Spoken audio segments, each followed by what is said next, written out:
बिस्मिल्लाहिर्रहमानिर्रहीम सल्लल्लाहु अला मुहम्मदिन सल्लल्लाहु अलैहि वसल्लम। Welcome to the Biolish word. Viewers, sentence correction की हमारी सीरीज़ में आज हमारा लेक्चर नंबर 8 है और अब तक हम कामयाब 7 लेक्चर्स डिलीवर कर चुके हैं। वो आप सेंटेंस करेक्शन के वो देखना चाहते हैं तो वो आप अपनी अंग्रेज़ी को करेक्ट करने के लिए वो ज़रूर देखें। आज उस सीरीज़ में हमारा लेक्चर नंबर 8 है। हम देखेंगे कि इसमें हम कौन कौन से 5 ऐसे रूल डिस्कस करेंगे जो इंटरमीडिएट पार्ट 2 के स्टूडेंट्स के लिए और एडी आर्ट्स या बीए पार्ट 2 के स्टूडेंट्स के लिए है। इसके अलावा ऐसे तमाम हजरात जो अंग्रेज़ी ज़ुबान को सही मानों में सीखना चाहते हैं और वो ये चाहते हैं कि हम अपनी अंग्रेज़ी को दुरुस्त कर लें, तो वो भी इन वीडियोस से इस्तिफ़ादा हासिल कर सकते हैं। तो लेक्चर शुरू करने से पहले व्यूवर्स, मेरी आप लोगों से दरख्वास्त है, द बायोलिश वर्ड को सब्सक्राइब कर लीजिए, घंटी के बटन को प्रेस कर दीजिए ताकि हमारी नई आने वाली वीडियोस के नोटिफिकेशन आपको मौसूल होते रहें। तो चलते हैं व्यूवर्स अपने लेक्चर की तरफ। आज हमने रूल नंबर 36 डिस्कस करना है।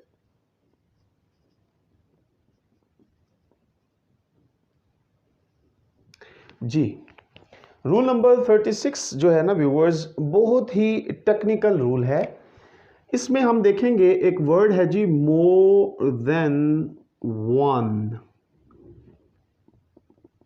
जी व्यूअर्स, मोर देन वन। अच्छा, अब अगर हम इसको देखें ना तो इसमें ये मोर जो है ना, ये किसी भी चीज़ के ज़्यादा होने को बयान करता है। लेकिन व्यूअर्स, ये मुकम्मल फ्रेज़ जो है, ये जब भी फ़िक्रे में इस्तेमाल होगा, इसके बाद जो वर्ब इस्तेमाल होगा वो हमेशा सिंगुलर होगा। अब होता क्या है व्यूअर्स, होता ये है कि अक्सर इंग्लिश लर्नर या सेकेंड ईयर और बीए एडी आर्ट्स पार्ट 2 के जो स्टूडेंट्स हैं, वो एक गलती ये करते हैं कि जब वो मोर देन वन इसको पढ़ते हैं जुमले के अंदर, तो वो ये समझते हैं कि इससे मुराद ज़्यादा नाउन है, वो वर्ब जो है उसे प्लूरल कर देते हैं। लेकिन रूल ये है कि जब भी मोर देन वन का फ्रेज आएगा, आपने इसके बाद वर्ब जो है वो सिंगुलर देना है। इंटर पार्ट 2 के स्टूडेंट्स को ऑप्शंस आती हैं और मुमकिन है कि वो एग्जामिनर जो हैं वो प्लूरल वर्ब दें और स्टूडेंट्स जो हैं उन्होंने उसमें से जो करेक्ट है ऑप्शन उसे टिक करना होगा। तो करेक्ट ऑप्शन क्या है, वो वर्ब को सिंगुलर जो होगी उसे आप टिक कर देंगे। लेकिन व्यूअर्स, एडी आर्ट्स पार्ट 2 के जो स्टूडेंट्स हैं या बीए पार्ट 2 के स्टूडेंट्स, वो उन्हें जुमला दिया जाता है, उन्होंने खुद इसको करेक्ट करना होता है। तो वो क्या ज़हन में रखेंगे, उन्हें भी प्लूरल वर्ब दिया जाएगा और वो उसको सिंगुलर करेंगे। अब इसकी एग्जांपल देखते हैं। एग्जांपल है viewers, sometimes more than one student are absent। अब ये देखें, इस जुमले में ये फ्रेज इस्तेमाल हुआ है more than one, ठीक है। अब स्टूडेंट क्या करते हैं जी, अब ये जुमला आएगा, वो कहेंगे ये तो बिल्कुल ठीक है, कहीं और गड़बड़ होगी। हो सकता है कि समटाइम्स के बजाय वो समटाइम लिख दें, हो सकता है कि THAN के बजाय वो THEN लिख दें, हालांकि मोर देन वन में THAN का इस्तेमाल होता है। इसमें गलती क्या होती है व्यूअर्स, वो हम लोगों ने पहले डिस्कस किया कि जब मोर देन वन आएगा तो उसके बाद आने वाला जो वर्ब है वो सिंगुलर इस्तेमाल होगा। यहाँ पर क्या हुआ है जी, आर यानी प्लूरल इस्तेमाल हुआ है। हम इसको किस तरह, इंटर पार्ट 2 के जो स्टूडेंट्स हैं वो ऑप्शन में देखेंगे कि वहां पर सिंगुलर वर्ब होगा, वो उसे टिक कर देंगे, और एडी आर्ट्स पार्ट 2 या बीए पार्ट 2 के जो स्टूडेंट्स हैं वो इसको सही खुद करके खुद यानी करेक्ट करके उन्हें लिखेंगे तो उसमें वो प्लूरल वर्ब के बजाय उसे सिंगुलर कर देंगे। तो मैं उम्मीद करता हूँ व्यूअर्स आपको इस रूल की समझ आ गई होगी। अब बढ़ते हैं नेक्स्ट रूल की तरफ। जी व्यूअर्स, रूल नंबर 37 है। इस रूल नंबर 37 में ज़रा गौर फरमाएं कि प्लूरल नाउन्स ऐसे प्लूरल नाउन जो ये क्वांटिटी दिखाएं, क्वांटिटी तादाद, अमाउंट यानी रकम का जिक्र हो, डिस्टेंस फासले का जिक्र हो, वक्त टाइम वक्त का जिक्र हो, ये हमेशा अपने साथ सिंगुलर वर्ब जो हैं इस्तेमाल करते हैं। यानी कि जब भी प्लूरल नाउन हो लेकिन वो क्या बता रहे हो जी, क्वांटिटी, अमाउंट, डिस्टेंस या टाइम, तो इनके साथ वर्ब प्लूरल लगने के बजाय सिंगुलर लगता है। क्यों? अक्सर स्टूडेंट्स जो है ना वो ये गलती करते हैं कि वो कहते हैं कि प्लूरल नाउन है तो इसके साथ वर्ब भी प्लूरल होना चाहिए, जैसे कि बेसिकली रूल यही है। लेकिन यहाँ पर हमें स्पेसिफाई कर दिया गया है कि जब क्वांटिटी, अमाउंट, डिस्टेंस या टाइम होगा तो इसके साथ सिंगुलर वर्ब इस्तेमाल होगा।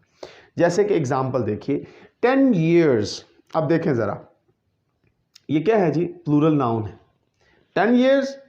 अब इसके साथ वर्ब जो है ना वो प्लूरल दिया हुआ है। हमने ये चीज़ डिस्कस की कि अगर हमारे नाउन जो हैं वो प्लूरल हो लेकिन उसमें क्या हो जी, वक्त का जिक्र हो, फासले का जिक्र हो, क्वांटिटी या अमाउंट। अब देखें यहाँ पर वक्त का जिक्र है, 10 साल वक्त है, तो इसके साथ हमारा वर्ब प्लूरल होने के बजाय सिंगुलर इस्तेमाल होगा। 10 years is a long period. ठीक हो गया। नेक्स्ट एग्जाम्पल देखिए, 500 रुपीज। अब ये क्या है, अमाउंट है, प्लूरल है, लेकिन अब प्लूरल नाउन हो और उसकी अमाउंट हो, हम उसे क्या करते हैं, सिंगुलर वर्ब के साथ इस्तेमाल करते हैं। 500 रुपीज, आर के बजाय हम क्या करेंगे, इज अ लार्ज अमाउंट। समझ रहे हैं आप व्यूअर्स। थर्ड लास्ट एग्जाम्पल है हमारी, 50 किलोग्राम। अब ये क्या है व्यूअर्स, क्वांटिटी है, 50 किलोग्राम ऑफ राइस, 50 किलोग्राम चावल जो हैं आर सफिशेंट। अब व्यूअर्स ये क्या है जी, क्वांटिटी बयान कर रहे हैं, इसके साथ वर्ब प्लूरल इस्तेमाल नहीं होगा बल्कि सिंगुलर होगा। 50 kilograms of rice is sufficient for use. तो मैं उम्मीद करता हूँ व्यूअर्स इन मिसालों के ज़रिए आपको इस पॉइंट की भी, इस रूल की भी समझ आ गई होगी। अब हम बढ़ते हैं अपने नेक्स्ट रूल की तरफ। जी व्यूअर्स, रूल नंबर 38 है हमारा। इसमें व्यूअर्स हम लोगों ने देखना है कि बाज़ दफ़ा हम अपने फ़िक्रों में जब 2 मरतबा निगेशन का लफ्ज़ इस्तेमाल करते हैं तो हम उसमें नाइदर, नो, और अगर 2 मुस्बत बातें हों तो हम आइदर और का जिक्र करते हैं। ठीक है। अब ज़रा गौर फरमाएं, नाइदर के बाद जो नाउन हो, जो भी पार्ट्स ऑफ स्पीच हो, नो के बाद भी वही पार्ट्स ऑफ स्पीच का होना ज़रूरी है। आइदर के बाद भी यही सेम कंडीशन है जी, अगर नाउन है तो ओ के बाद भी नाउन का आना ज़रूरी है। ये तो एक पॉइंट था। अब जो मेन चीज़ मैंने आप लोगों को बतानी है वो ये है कि ये सारा सब्जेक्ट है, इसमें 2 नाउन आ गए। ठीक हो गया, एक सब्जेक्ट में 2 नाउन आ गए। उसके बाद यहाँ पर व्यूअर्स वर्ब का इस्तेमाल होना है। ठीक है। अब जब वर्ब आएगा तो अब वो किसके मुताबिक हो। फॉर एग्जाम्पल यहां पर नाउन में वह है टीचर। ठीक है जी, और नो के बाद स्टूडेंट्स का वर्ड इस्तेमाल हुआ है। तो व्यूअर्स अब रूल क्या है हमारे पास, अब सब्जेक्ट में देख लें टीचर और स्टूडेंट्स हैं, तो हमने वर्ब जो है ना वो प्लूरल देना है। कैसे प्लूरल देना है, वो इसलिए देना व्यूअर्स, अब आपने जो चीज़ नोट करनी है, जो सबसे अहम पॉइंट है वो ये है कि जब भी ऐसा जुमला जिसमें नाइदर, नो, आइदर ओ आ जाए, तो मैंने आपको बताया नाइदर नो होगा तो 2 सब्जेक्ट होंगे, आइदर ओ होगा तो भी 2 सब्जेक्ट होंगे। 2 सब्जेक्ट से मुराद 2 नाउन या प्रोनाउन होंगे। तो हमने क्या करना है, हमने वर्ब जो है वो सेकंड वाले नाउन या प्रोनाउन के मुताबिक देना है। अब जैसे इस जुमले में यहां पर स्टूडेंट्स था, आप वर्ब क्या करेंगे, प्लूरल देंगे। अच्छा, अब अगर आइदर में नाउन जो है वो क्या है जी, स्टूडेंट्स, ठीक है, और के बाद यहां जो नाउन है वो आ गया है जी टीचर। तो पता है व्यूअर्स, हम क्या करेंगे, सेकंड वाले नाउन के मुताबिक वर्ब देंगे। अब ऊपर वाले में मैंने आपको क्या बताया था कि यहां स्टूडेंट्स हैं, हमने वर्ब प्लूरल देना है। सेकंड में यहां पर टीचर है, सिंगुलर है, तो हम यहां पर वर्ब जो देंगे वो भी सिंगुलर देंगे। अब इसके एग्जाम्पल देखते हैं। Neither he nor his daughter have stolen the pen. अब देखें व्यूअर्स, ये एक सेंटेंस है। इस सेंटेंस में देखें, नाइदर के बाद एक प्रोनाउन है, नो के बाद एक और प्रोनाउन है, ठीक है। अब हमारा वर्ब जो है ना व्यूअर्स, वो यहां से शुरू हो रहा है, इससे पहले ये हमारा सब्जेक्ट है। अब हमने ये नहीं करना कि ये जो दो इसमें जिक्र है अशखास का, तो हम वर्ब जो है प्लूरल दें, जैसे कि अक्सर स्टूडेंट ये गलती करते हैं। और आपके सामने देखें, मैंने भी ये जो सेंटेंस लिखा है वो इसी तरह लिखा है। हमने क्या करना होता है, जब इस तरह का जुमले जिनमें नाइदर नो का जिक्र हो, आइदर ओ का जिक्र हो, तो हम सेकंड वाले नाउन या प्रोनाउन के मुताबिक वर्ब लगाते हैं। तो अब सेकंड में देखें, डॉटर सिंगुलर है, सिंगुलर के साथ कभी भी हैव इस्तेमाल नहीं होता, बल्कि हम क्या करते हैं, हैज़ का इस्तेमाल करते हैं। ठीक हो गया व्यूअर्स, आपको क्लियर हुआ कि हम सेकंड वाले, अब यहां पर फॉर एग्जांपल आइदर, ये देखें, either he or you are hungry, ठीक है जी, या वो या आप क्या है जी, आपको भूख लगी है। तो इसमें देखें कि मैंने यू के बाद आर का इस्तेमाल किया, जो कि दुरुस्त है। क्यों दुरुस्त है जी, आइदर के बाद ही प्रोनाउन है और के बाद यू प्रोनाउन है, हमने सेकंड वाले प्रोनाउन के मुताबिक वर्ब लगाना है। अच्छा, अगर यहां पर आई होता, अब देखें, दो होने के बावजूद यहां आर होने के बजाय क्या आना चाहिए था, एम आना चाहिए था। क्यों, क्योंकि हमारा सेकंड वाला जो प्रोनाउन है वो आई है, और आई के साथ हम वर्ब जो है वो जो हेल्पिंग वर्ब, ऑक्सिलरी वर्ब इस्तेमाल करते हैं, वो क्या होता है जी, एम इस्तेमाल होता है। तो मैं उम्मीद करता हूं आपको इस रूल की भी समझ आ गई होगी। अब हम बढ़ते हैं अपने नेक्स्ट रूल की तरफ। जी व्यूअर्स, रूल नंबर 39 जो है ना, ये रूल नंबर 38 का वाइस वर्सा है, यानी ऑपोजिट है। वो कैसे, हमने रूल नंबर 38 में ये चीज़ डिस्कस की है कि अगर आइदर और नाइदर नो हो, तो उसमें दो प्रोनाउन या नाउन होते हैं, और हम सेकंड वाले वर्ब के मुताबिक, सेकंड वाले नाउन या प्रोनाउन के मुताबिक वर्ब लगाते हैं।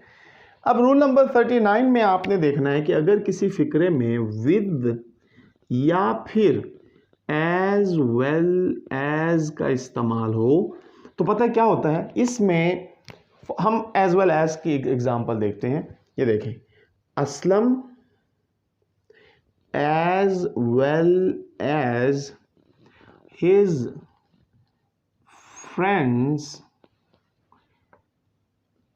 is attending the party। अब देखें व्यूअर्स, ये एक सेंटेंस है, इसमें देखिए कि एज वेल एज का जिक्र है, जैसे कि मैंने आपको ये दो वर्ड बताए हैं।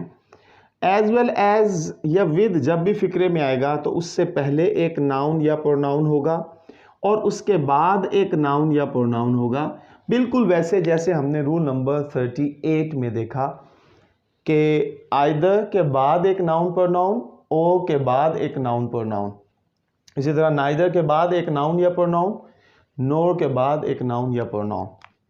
तो हमने उस रूल में क्या किया था, सेकंड वाले नाउन या प्रोनाउन के मुताबिक वर्ब इस्तेमाल किया था। इस जुमले में, इस रूल में जब फिक्रे के अंदर विद या एज वेल एज का इस्तेमाल हो तो हम व्यूवर्स पता है क्या करते हैं, हम फर्स्ट वाले सब्जेक्ट के मुताबिक वर्ब इस्तेमाल करते हैं। तो अब इस जुमले में मैंने इज़ और आर लिखा है, इसमें से एक करेक्ट है। अब मैंने आपको बताया कि जब किसी फिक्रे में विद और एज वेल एज आ जाए तो हम फर्स्ट वाले नाउन या प्रोनाउन के मुताबिक वर्ब लगाते हैं। तो इस एतबार से असलम जो है वो क्या है व्यूवर्स, सिंगुलर। तो हम क्या करेंगे, हम यहाँ पर इज़ जो है उसे करेक्ट कर देंगे आर के बजाय। क्यों? क्योंकि हमारा सब्जेक्ट जो है वो सिंगुलर है। तो व्यूवर्स मैं उम्मीद करता हूँ आपको इस रूल की भी समझ आ गई होगी। अब बढ़ते हैं आज के आखिरी रूल, रूल नंबर 40 की तरफ। जी व्यूवर्स, आज का जो लास्ट रूल है वो है रूल नंबर 40। ये हम लोगों ने डिस्कस करना है जी, एक वर्ड है जी मैनी आ। इसका मतलब व्यूवर्स होता है बहुत ज़्यादा, बहुत ज़्यादा, यानी कि a large number, a large number, बहुत ज़्यादा, तादाद में बहुत ज़्यादा होना। व्यूवर्स इसमें जो सीखने वाली बात है वो दो हैं। नंबर एक, इसके बाद आने वाला जो नाउन होगा वो हमेशा सिंगुलर इस्तेमाल होगा, नंबर वन। नंबर टू, इसके बाद जो वर्ब इस्तेमाल होगा वो भी हमेशा सिंगुलर इस्तेमाल होगा। ठीक हो गया? यानी मैनी आ अगर फिक्रे के में सबसे पहले फिक्रे का आगाज़ इस वर्ड से शुरू होता है तो इसका मतलब क्या है, बहुत ज़्यादा, अ लार्ज नंबर। लेकिन व्यूअर्स इसके बाद क्या तरतीब होगी फिक्रे की कि जी इसके बाद जो नाउन इस्तेमाल होगा वो भी सिंगुलर होगा और जो वर्ब होगा वो भी सिंगुलर इस्तेमाल होगा। For example, many a men were drowned। Viewers ये एक सेंटेंस है। इसमें हमने अब जो रूल हमने डिस्कस किया उसको देखना है कि उसके नुक्ता नज़र से क्या ये दुरुस्त जुमला है या गलत है। तो आप देखिए कि फ़िक्रे के आगाज़ में सबसे पहली बात, ये लफ्ज़ फ़िक्रे के शुरू में आना चाहिए, फिर उसके ऊपर ये रूल लागू होगा। ये फ़िक्रे के शुरू में आया यानी कि इससे जुमला के आगाज़ हो रहा है। उसके बाद देखिए, उसके बाद ये देखें, ये जो नाउन है ये मैन है। मैन क्या है, प्लूरल। यहाँ पर गलती होगी, हमने ये डिस्कस किया क्या था कि मैनी आ के बाद जो नाउन होगा वो सिंगुलर होगा, तो मैन के बजाय हम क्या करेंगे, मैन। ओके, अब उसके बाद देखें ये है जी वर्ब। ठीक है, यहाँ पर ये वर्ब जो है ये है और वो क्या है, प्लूरल वर्ब है। हम क्या करेंगे, इसके बाद सिंगुलर वर्ब इस्तेमाल करेंगे और वो क्या है, वॉज। तो आप देखिए कि इस जुमले में हमने ये चीज़ सीखी कि अगर मैनी आ फिक्रे के शुरू में आ जाए तो उसके बाद आने वाला नाउन भी सिंगुलर होगा और उसके बाद आने वाला वर्ब जो है वो भी सिंगुलर होगा। तो मैं उम्मीद करता हूँ व्यूवर्स आपको आज के ये 5 रूल अच्छे से समझ आए होंगे। मज़ीद वीडियोस के लिए चैनल को सब्सक्राइब कीजिए। खुश रहें, खुशियाँ बांटें, अपना ख्याल रखें, पाकिस्तान का ख्याल रखें। अल्लाह हाफिज़ व नासिर।